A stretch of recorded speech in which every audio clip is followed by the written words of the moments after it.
Hi friends, எல்லோரும் எப்படி இருக்கீங்க? என்னடா இவ ஏதோ கலசம் மாதிரி தொங்க விட்டு பேசிகிட்டு இருக்காளேன்னு தானே பார்க்குறீங்க. இது கலசம் இல்லைங்க, இது பேர் கோக்கிடாமா மெத்தடுன்னு சொல்லுவாங்க. இது ஒரு ஜாப்பனீஸ் டெக்னிக்கு. பாட்டே இல்லாமல் எப்படி செடி வளர்க்குறதுன்றது. இது நான் ஃபர்ஸ்ட் டைம் ட்ரை பண்ணியிருக்கேன். இதில் என்னென்ன டிஃபிகல்ட்டிஸ் இருந்தது, என்னென்ன அட்வான்டேஜ் இருக்குதுன்னு இந்த வீடியோக்குள்ளே போய் பார்க்கலாம். அதுக்கு முன்னாடி யாராவது வீடியோவை சப்ஸ்கிரைப் பண்ணாமல் பார்க்குறீங்கன்னா ப்ளீஸ் சப்ஸ்கிரைப் பண்ணிக்கோங்க. எனக்கு ஒரு என்கரேஜ்மெண்ட்டாக இருக்கும். வாங்க வீடியோக்குள்ளே போகலாம்.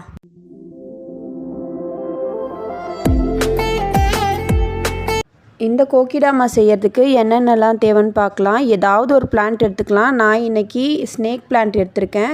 அதுக்கப்புறமா அதை சுற்றி வைக்கிறதுக்கு தேங்காய் நார் எடுத்திருக்கேன். அதுக்கப்புறம் அதுக்காக கொக்கோ பீட் எடுத்திருக்கேன். கொக்கோ பீட் எதுக்குன்னா க்ரிப்புக்காக. அதுக்கப்புறம் மண் எடுத்திருக்கேன். இது நான் நர்சரியிலேருந்து வாங்கிட்டு வந்த மண், உரம்லாம் சேர்த்து இருக்குது, அந்த மண் எடுத்திருக்கேன். இப்போ என்னென்ன பண்ணணுன்னா, கொக்கோ பீட்டும் மண்ணும் ஈக்குவல் அமௌண்ட் எடுத்து ஒன்றா சேர்த்துக்கணும். நல்லா மிக்ஸ் பண்ணி எடுத்துக்கோங்க. நிறைய பேருக்கு செடி வைக்கணுன்னு ஆசை இருக்கும், ஆனால் செடி வைக்கிறதுக்கு இடம் இருக்காது. ஃப்ளாட்ஸ்லலாம் இருப்பீங்க, அவங்களாலையும் நிறைய பாட் வச்சுலாம் வளர்க்க முடியாது. அவங்களாம் இந்த மெத்தட் தாராளமாக ட்ரை பண்ணலாம். இப்போ என்ன பண்ணணுன்னா, அந்த மண்ணையும் கொக்கோ பீட்டும் நல்லா மிக்ஸ் பண்ணிக்கணும். கொஞ்சம் கொஞ்சமாக தண்ணி விட்டு ஒரு டோ மாதிரி நல்லா பிசைஞ்சிக்கணும். அது பிடிக்கிறதுக்கு ஒரு உருண்டை பிடிக்க வர மாதிரி நல்லா மிக்ஸ் பண்ணி எடுத்துக்கோங்க. உங்களுக்கு இன்னும் கொஞ்சம் மண் தேவைனாலும் மண் மிக்ஸ் பண்ணி கொஞ்சம் கொஞ்சமாக தண்ணி விட்டு நல்லா பிசைஞ்சு எடுத்துக்கணும். இது செய்யும் போது கொஞ்சம் மெஸ்ஸியாக தான் இருக்கும், ஆனால் ஃபைனல் அவுட்புட் ரொம்பவே நல்லாயிருக்கும்.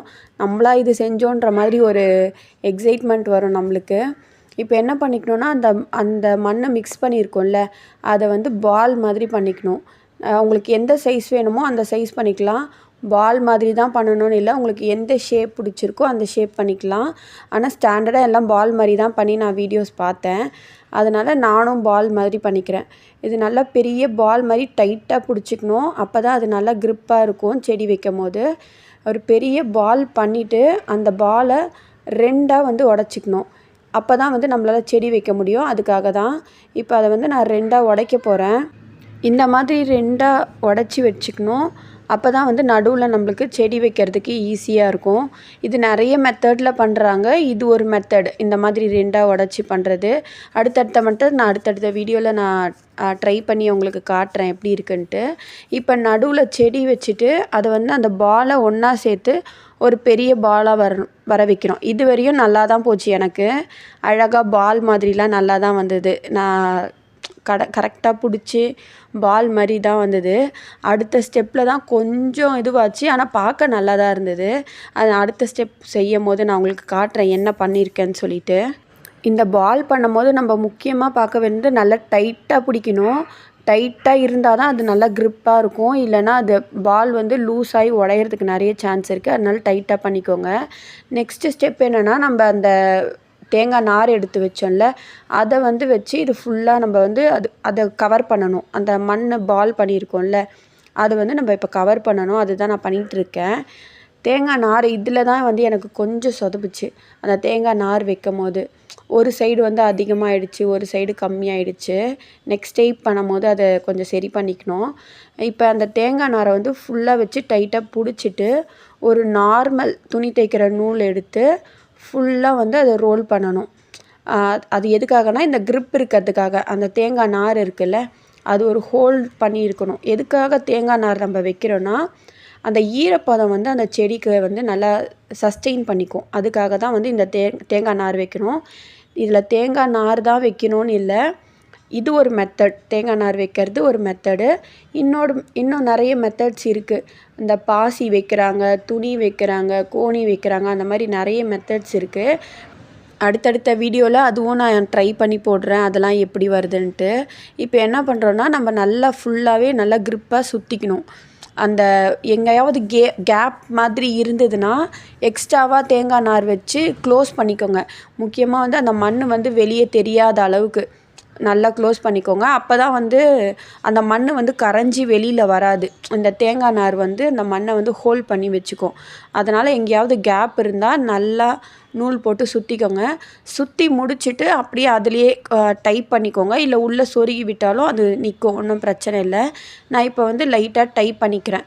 இதை டைப் பண்ணி முடிச்சுட்டு இதுக்கு நம்ம வாட்ரிங் பண்ணணும். வாட்ரிங் நான் எப்படி பண்ணணும்னு இப்போ சொல்கிறேன். அவ்வளோதான் ஃபினிஷ் பண்ணியாச்சுன்னா இன்னொரு மெத்தட் இருக்குது. நூல் டைப் பண்ணி ஃபினிஷ் பண்ணியாச்சு. பார்க்க இப்படி தான் இருக்குது. எனக்கு இதில் தான் நான் சொன்னேன்ல கொஞ்சம் சொதப்பி இருக்குன்னு சொல்லி, பால் மாதிரி வரல, அதுதான். இப்போ வாட்டரிங் எப்படி பண்ணணும்னா, ஏதாவது ஒரு பக்கெட்லேயோ டப்லேயோ எதையோ தண்ணி வச்சுட்டு இந்த பாலை அப்படியே உள்ளே டிப் பண்ணிடணும். டிப் பண்ணி ஒரு கொஞ்ச நேரம் வைக்கணும். அது தண்ணி அப்சர்வ் பண்ணுற வரைக்கும் கொஞ்ச நேரம் வச்சுட்டு அந்த பிளான்ட்டையும் கொஞ்சம் வாஷ் பண்ணி வச்சுக்கலாம். அவ்வளோதான், இதுதான் வாட்டரிங் பண்ணிக்கணும். இப்போ என்ன பண்ணுறேன்னா, அந்த மேலே எக்ஸ்ட்ரா இருக்குல்ல அந்த நாரெல்லாம், அதெல்லாம் வந்து கட் பண்ணி எடுத்துக்கணும்.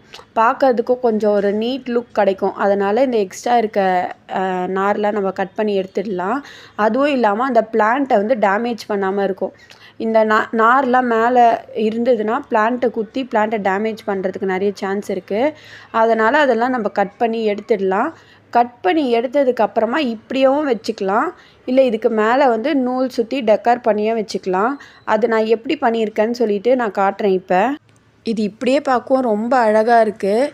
இப்படியும் விடலாம், இல்லைனா டெக்காரும் பண்ணலாம். பாருங்கள் இது லுக் எப்படி இருக்குன்னு.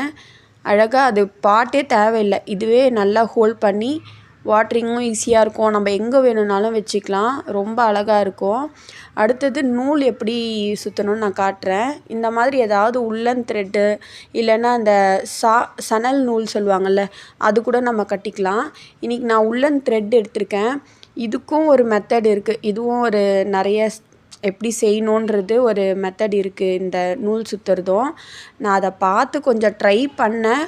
ஓரளவுக்கு வந்திருக்குன்னு நினைக்கிறேன். இது எனக்கு பர்ஃபெக்டாக வந்ததுன்னா நான் இது ஒரு வீடியோ போடுறேன்.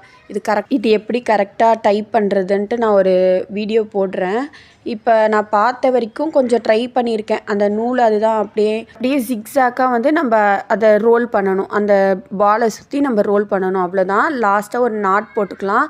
எங்கே வேணுமோ நம்ம ஹேங் பண்ணிக்கலாம், இல்லை ஏதாவது ஒரு பிளேட்லேயோ பவுலையோ கூட வச்சுக்கலாம். இந்த வீடியோ உங்களுக்கு பிடிச்சிருந்தா கண்டிப்பாக லைக் பண்ணுங்கள். கோக்கிடாமா செய்ய தெரிஞ்ச நிறைய பேர் பார்ப்பீங்க. இதில் ஏதாவது மிஸ்டேக் இருந்தால் எனக்கு கண்டிப்பாக சொல்லுங்கள். நெக்ஸ்ட் டைம் நான் அது சரி பண்ணிக்கிறேன்.